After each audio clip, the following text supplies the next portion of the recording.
சக்தி matric மேல்நிலைப் பள்ளி மாணவி ஸ்ரீமதி 600க்கு 589 மதிப்பெண்கள் பெற்று மாவட்ட அளவில் முதலிடம் பெற்று சாதனை.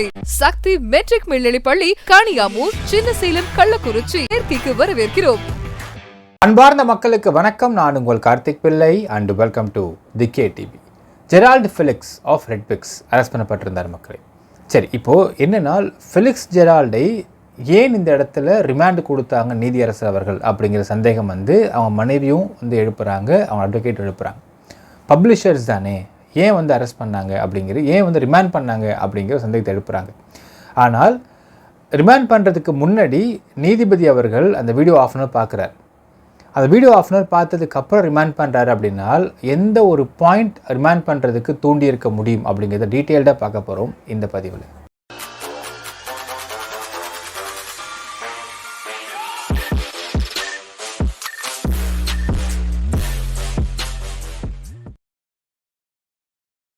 ரெட்பிக்ஸோடைய ஃபெலிக்ஸ் ஜெரால்டு அவர் ரிமாண்ட் பண்ணப்பட்டிருக்கார் மக்களே. அவர் நேற்று 13/5/2024 நைட்டு 9 ரிமாண்ட் பண்ணப்பட்டிருக்காரு. ரிமாண்ட் பண்ணது டில் 28/5/2025 ரிமாண்ட் பண்ணப்பட்டிருக்கார்.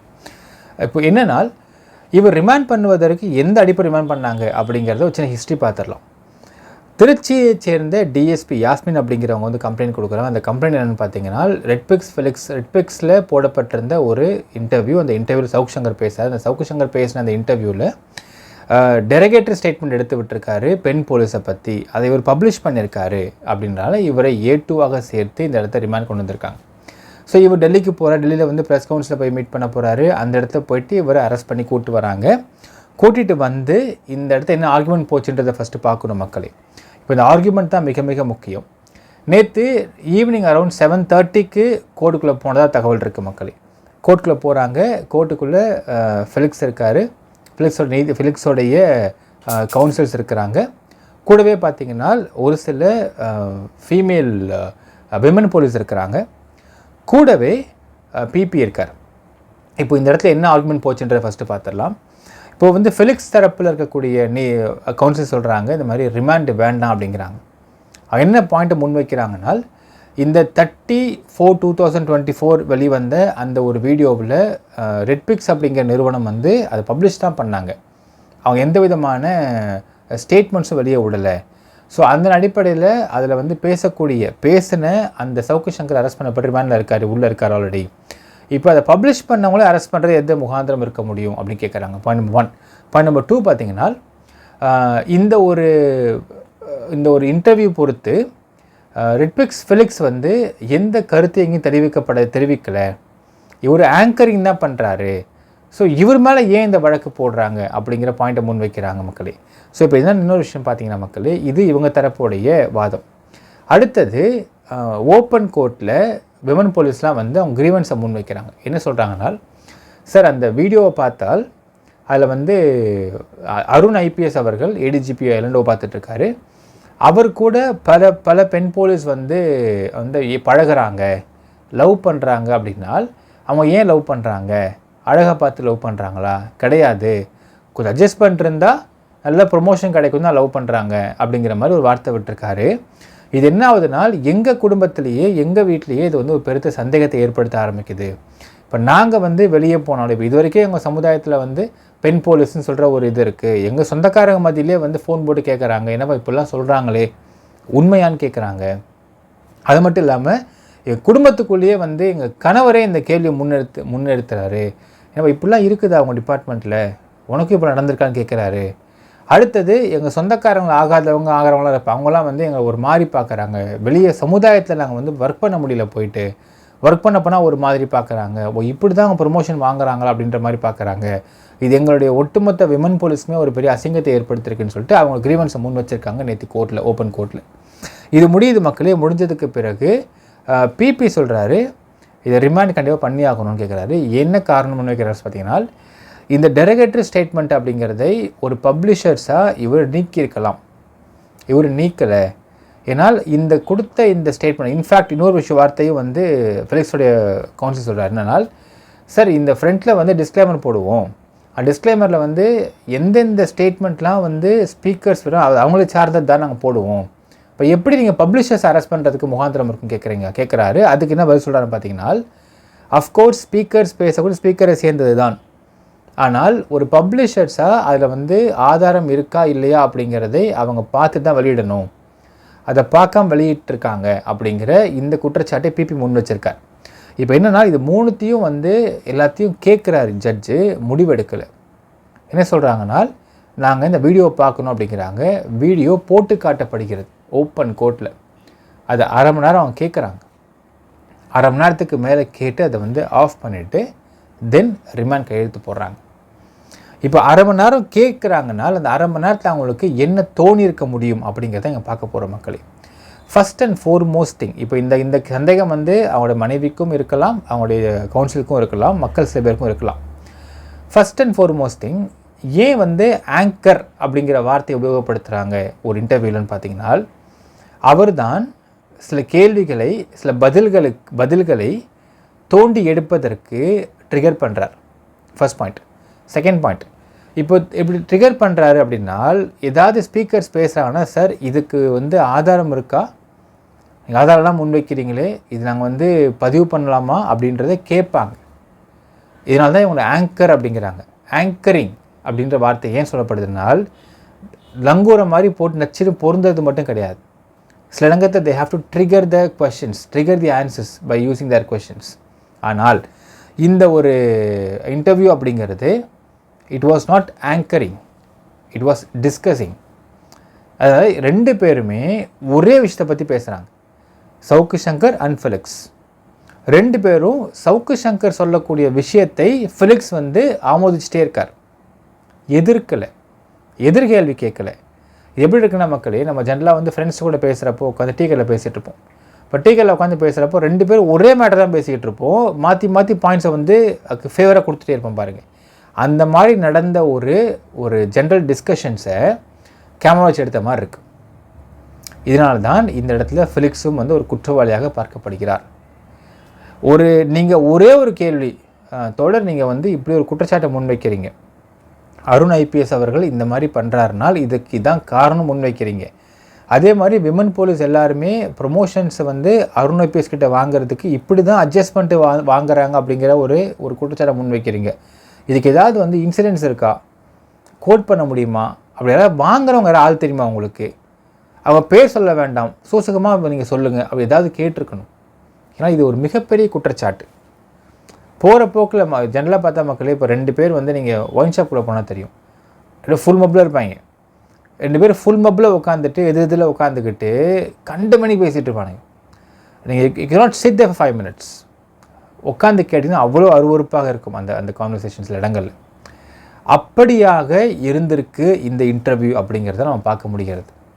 ஒரு குற்றச்சாட்டை முன்வைக்கிறது, அந்த குற்றச்சாட்டை முன்வைக்க ஏதாவது ஒரு பேக்கிங் எவிடன்ஸ் இருக்கணும், இல்லை இன்சிடென்ட்ஸ் இருக்கணும்.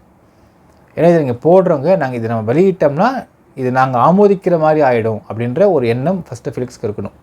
அது என்னால் இத்தனை வருடமாக அவர் வந்து சேனல் நடத்திக்கிட்டு இருக்காரு, ஆரம்பத்தில் ஜேர்னலிஸ்ட்டாக இருக்கிறாரு அப்படிங்கிறதெல்லாம் பார்க்கும் பொழுது, நீங்கள் ஒரு விஷயத்தை வெளியிடுறீங்க அப்படின்னால் அதை வெளியிடுறப்போ நீங்கள் அதற்கு மொத்தமாக ஆமோதித்து வெளியிடுறீங்க அந்த விஷயத்தை, எந்த கேள்வியும் கேட்காம வெளியிடப்போ.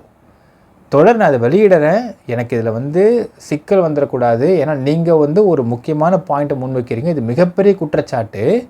அப்போ இதனால் வந்து அருண் ஐபிஎஸ்ல இன்னொரு விஷயம் பார்க்கணும் மக்களே, இதை ரெண்டு ஆஸ்பெக்டில் பார்க்கலாம். ஒரு திருநங்கை அருண் ஐபிஎஸோடைய பெயர் நெஞ்சில் பச்சை குத்திருக்காங்க அப்படிங்கிறது நோ கிரைம் நோ ஹார்ம், அவங்க பிடிச்சது குத்திக்கிறாங்க, அவ்வளோதான். அதை கிண்டல் பண்ணி பேசுகிறதுக்கு அங்கே ஒன்றுமே இல்லை, because there is no crime. ஆனால் இந்த இடத்துல ஒரு பெண் போலீஸ் அதிகாரி வந்து அவங்க ப்ரொமோஷன் வாங்கிறதுக்கு அட்ஜஸ்ட்மெண்ட்டு வாங்குறாங்க அப்படிங்கிறது கிரைம், அது தப்பான விஷயம், எத்திக்கலி ராங் அண்ட் லாஃபுலியும் ராங். அப்போ அதை ஒருத்தவங்க முன்வைக்கிறாருன்றப்போ எதிர்கேள்வி ஏன் கேட்கவில்லை ஃபிலிக்ஸ் அப்படிங்கிற கேள்வி இருக்குது. இதுதான் எனக்கு தெரிந்து உங்களுக்கு ஜட்ஜை வந்து ட்ரிகர் பண்ணியிருக்கும். ஏன்ப்பா நீங்கள் ரெண்டு பேரும் உட்காந்து டிஸ்கஸ் பண்ணிட்டு இருக்கீங்கப்பா, it's a group discussion, not a interview. பக்கா குரூப் டிஸ்கஷன் ஆக்சுவலாக. அது ஒரே மேட்ரை ரெண்டு பேரும் மாற்றி பாயிண்ட்ஸை ஆட் பண்ணி அதில் வந்து நீங்கள் அலிகேஷன்ஸை அடுக்கிக்கிட்டே இருக்கிறீங்க. அப்போது you are not an anchor here, you are supporting the statements of Savukku Shankar தானே. அப்போ ஏன் ஒன்று நீங்கள் செய்யக்கூடாது அப்படின்ற கேள்வி. இதனால தான் பார்க்கலே எனக்கு தெரிந்து ஹானரபிள் ஹைகோர்ட்டில் ஜட்ஜ் குமாரசுவாமி அவர்கள் பார்த்துருக்க வாய்ப்பு இருக்கிறது இந்த ஒரு வீடியோவை. ஏன்னா அவர் கொடுத்த ஒரு வாக்கியத்தை பாருங்களேன், ஆன்சர்ஸ் வாங்கிறதுக்கு ட்ரிகரிங்காக கொஷின்ஸ் கேட்குறதே இந்த ஆங்கர்ஸ் தான் சொல்கிறார். அப்போ இவங்களுக்கு தேவையான ஒரு பதிலை வந்து கேட்டு வாங்கிட்டு அதுக்கேற்ற மாதிரி கேள்வி கேட்குறாங்க அப்படிங்கிற வார்த்தையை பயன்படுத்துகிறார். அப்போது இந்த இடத்துல எங்கேயுமே நீ அகெயின்ஸ்டாக பேசவே இல்லையப்பா, நீ எப்படிப்பா நீ வந்து குற்றவாளி இல்லை நீ சொல்கிற முடியும் அப்படின்னு தான் அவருடைய வாக்கியம் வந்து அர்த்தமாகிறது. அப்போ அதனால தான் இந்த ஃபெலிக்ஸை இங்கே ரிமாண்ட் பண்ணியிருக்கிறாங்கன்றதை பார்க்குறோம். பாயிண்ட் நம்பர் 2, ஸ்பீக்கர்ஸ் வேணால் அவங்க பேசக்கூடிய எல்லாத்துக்கும் அவங்க பொறுப்பேற்றுக்கலாம். ஆனால் ஒரு சேனலில், அது முக்கியமாக யூடியூப் சேனல்ஸில் வரக்கூடிய வீடியோக்களில் வெளிவரக்கூடிய தம்ப்நெயில்ஸுக்கு முழுக்க பொறுப்பேற்க வேண்டியது எடிட்டர் ஆஃப் சேனல் தான். அதன் அடிப்படையில் பார்க்குறப்ப மக்களே தமிழில் யோசிச்சு பாருங்களேன். ஒரு வார்த்தை போட்டிருக்காரு, சவுக்கு சங்கர் ஆவேசம், போலீஸா பொறுக்கிகளா, இப்படியும் நடக்குமா காவல்துறையில்? இது நீங்கள் படித்து என்ன தோணுது உங்களுக்கு அப்படிங்கிற கேள்வி இருக்குது. அதாவது நல்லா வீடியோ ஓடணும் அப்படிங்கிறதுனாக்காக நீங்கள் தம்ப்நெயிலில் இந்த மாதிரி நீங்கள் வைக்கிறீங்கன்னால் இது பார்த்ததுமே போலீஸ் டிபார்ட்மெண்ட்டையே டிஃபேம் பண்ணுற மாதிரி தானே இருக்குது இந்த இடத்துல. ஏன்னால் நீங்கள் ஜெனரலைஸ் பண்ணிட்டீங்க, போலீஸாக பொறிக்க ஜெனரலைஸ் பண்ணிட்டீங்க, இப்படியும் நடக்குமா காவல்துறையும் ஜெனரலைஸ் பண்ணிட்டீங்க. நீங்கள் உங்களுக்கு வந்து இன்னொரு விஷயம் பார்க்கணும் மக்களே, உண்மையாலுமே ஃபெலிக்ஸுக்கு இந்த இடத்துல சவுக்கு சங்கர் சொல்லக்கூடிய இந்த ஸ்டேட்மெண்ட்ஸில் it can be on camera or off camera, ஏதாவது ஒரு இடத்துல கான்க்ரீட்டாக அவர் சொல்லக்கூடிய வாக்கியத்தை சப்ஸ்டான்ஷியேட் பண்ணுற மாதிரி எவிடன்சஸ் இருக்குதுங்க, இல்லைன்ட்ட வந்து ஹியர்சே எவிடன்சஸ் இருக்குது, ஹியர்சே விட்னஸ் இருக்கிறாங்க, எனக்கு அருண் ஐபிஎஸோடைய விஷயத்தில் இப்படி நடந்திருக்கு அப்படின்னு சப்ஸ்டான்ஷியேட் பண்ணுற மாதிரியான ஏதாவது ஒரு வாக்கியங்களை, ஏதாவது ஒரு எவிடன்ஸை, ஏதாவது சம்பவங்களை விவரிச்சிருக்காருன்னு வச்சுக்கலாமே உதாரணத்துக்கு. அப்போது ஃபிலிக்ஸால் தைரியமாக இந்த தம்ப்நெயில்லையே அருண் ஐபிஎஸ் அவர் இது பண்ணியிருக்காரு, சவுக்கு சங்கர் ஆவேசம் போட்டுக்கலாம் இல்லையா? இப்போது அங்கே முழுக்க முழுக்க உள்ளே பேசுகிறது அபவுட் அருண் ஐபிஎஸ் அவர்கள், ஆனால் வெளியே தம்ப்நெயில் போடுறது ஜென்ரலைசிங் த போலீஸ். இப்போ வாட் இஸ் யுவர் இன்டென்ஷன்? இதான் கேள்வி. இதெல்லாம் நிச்சயமாக நீதிபதி யோசித்திருப்பதற்கு வாய்ப்பு இருக்கிறது. அப்போ நீங்கள் ஒரு பர்டிகுலர் ஆஃபீஸரை பற்றி உள்ளே பேசுகிறீங்கனால் அந்த பர்டிகுலர் ஆஃபீஸர் பண்ணியிருக்கக்கூடிய தவறுகள் நீங்கள் ஒன்று சுட்டி காட்டுறீங்கனால் அந்த தவறுகளுக்கு when you have substantiate evidence for to support that statements அப்படின்னால் நீங்கள் தம்ப்நெயிலில் ஓப்பனாக போட்டுக்கலாமே. தம்ப்நெயிலில் பார்த்து இன்னொரு கொடுமை பார்த்தீங்கன்னா அருண் ஐபிஎஸ் ஃபோட்டோடு இருக்காது, டோட்டலாக ஜென்ரலைஸ் பண்ணி பேசியிருப்பாங்க இந்த விஷயத்தை. அப்போ வெளியே ஜென்ரலைஸ் பண்ணுறீங்க, உள்ளே ஒரு ஆஃபீஸரை பற்றி பேசுகிறீங்க, இதுக்கு வந்து சப்ஸ்டான்ஷியேட் பண்ணுறதுக்கு எந்த எவிடன்ஸும் இல்லை. அதனால் சவுக்கு சங்கர் பார்த்தீங்கன்னா மக்களே எக்மோர் கோர்ட்டில் வந்து அண்டர்டேக்கிங் கொடுத்துருக்காருனால் இனிமேல் நான் அப்படி பேச மாட்டேன், அடுத்தவங்க மனது புண்படுமே நான் இனிமேல் பேச மாட்டேன்னு சொல்லிட்டு அவர் அண்டர்டேக்கிங் கொடுத்துட்டு போகிறார். உதாரணத்துக்கு, சார் இல்லை சார் நான் பேசினது சரிதான், எனக்கு இந்த இடத்துல ஒரு எவிடன்ஸ் என்கிட்ட இருக்குது, எவிடன்ஸ் இல்லைன்னா கூட பரவாயில்ல, இப்படி சம்பவம் நடந்திருக்கு, இந்த அதிகாரி அப்படி போயிருக்காங்க, இந்த பெண் அதிகாரி கூட விசாரிச்சு பாருங்கன்னு சொல்லிட்டு ஓப்பனாக பேசியிருக்கலாம் இல்லைங்களா? அந்த சமயத்தில் ஏன் பேசவே இல்லை? அப்போது சவுக்கு சங்கருக்கே தெரியும் நான் பேசுனது தப்புன்னு சொல்லிட்டு, ஃபிலிக்ஸ்க்கும் தெரியும், அப்போவே தெரியும் அவர் பேசுனது தப்புன்னு சொல்லிட்டு. அப்போது ஒரு அருண் ஐபிஎஸ் அதிகாரியை பற்றி உள்ளே பேசிட்டு தம்ப்நெயிலில் இவருக்கு எவிடன்ஸ் ஸ்ட்ராங்காக இருந்ததுனால், இல்லை இவருக்கு விட்னஸ் ஸ்ட்ராங்காக இருந்ததுனால் அவரை பற்றியே இவர் தம்ப்நெயிலில் போட்டிருக்கலாம். அதையும் போடலை. தம்ப்நெயிலை பொறுத்தளவுக்கு ஜெனரலைஸ் பண்ணுறாங்க, போலீஸ் அப்படின்னு ஜெனரலைஸ் பண்ணிட்டாங்க. அப்போ இத்தனை விஷயத்தை பார்க்கும் பொழுது பக்காவாக இவங்க ஒரு சம்பவத்தை, அதாவது சவுக்கு சங்கருடைய ஆஃபீஸில் வேலை பார்க்கக்கூடிய ஒரு நபர் கார்த்திக் அப்படிங்கிற நபர், அந்த நபரை அரெஸ்ட் பண்ணுறதுக்கு எல்லா வேலையும் வந்து போலீஸ் பார்க்குறாங்க அப்படிங்கிற விஷயத்தை மனசில் வச்சுக்கிட்டு அதற்கு இவர் வந்து தூபம் போடுற மாதிரி, நீ எங்கால் அரெஸ்ட் பண்ணிட்டல எப்படி அசிங்கப்படுத்த வரணும் அப்படின்னு சொல்லிட்டு பெண்களை வைத்து அசிங்கப்படுத்துகிறாரு அப்படிங்கிறது ரொம்ப தெளிவாக தெரியுது. இதற்கு ஏன் ஃபிலிக்ஸ் சப்போர்ட் பண்ணார் அப்படிங்கிறது தான் இந்த இடத்துல கேள்வி. அப்படி சப்போர்ட் பண்ணி நீங்கள் ஒரு வீடியோ நீங்கள் போடுவீங்க, கேட்டால் நான் பப்ளிஷர்னு சொல்லுவீங்க, நான் தப்பே பண்ணலன்னு சொல்லுவீங்க, நான் வந்து வார்த்தையை சொல்லவேன்னு சொல்லுவீங்க அப்படின்னால் இதனை எப்படி கோர்ட் ஏற்றுக்க முடியும் தான் நினச்சிருப்பாங்க இந்த வீடியோ பார்க்கும் பொழுது. இதெல்லாம் தான் ஃபிலிக்ஸை ரிமாண்ட் பண்ணுவதற்கான காரணமாக இருந்திருக்க முடியும் என்னுடைய ஒரு அனுமானம் மற்றும் கணிப்பு. மக்களே என்ன நினைக்கிறீங்கன்றதை கமெண்ட்ல மென்ஷன் பண்ணுங்க. நன்றி, வணக்கம். சக்தி மெட்ரிக் மேல்நிலைப் பள்ளி மாணவி ஸ்ரீமதி 600க்கு 589 மதிப்பெண்கள் பெற்று மாவட்ட அளவில் முதலிடம் பெற்று சாதனை. சக்தி மெட்ரிக் மேல்நிலைப் பள்ளி காணியாமூர், சின்னசேலம், கள்ளக்குறிச்சி சேர்க்கைக்கு வரவேற்கிறோம்.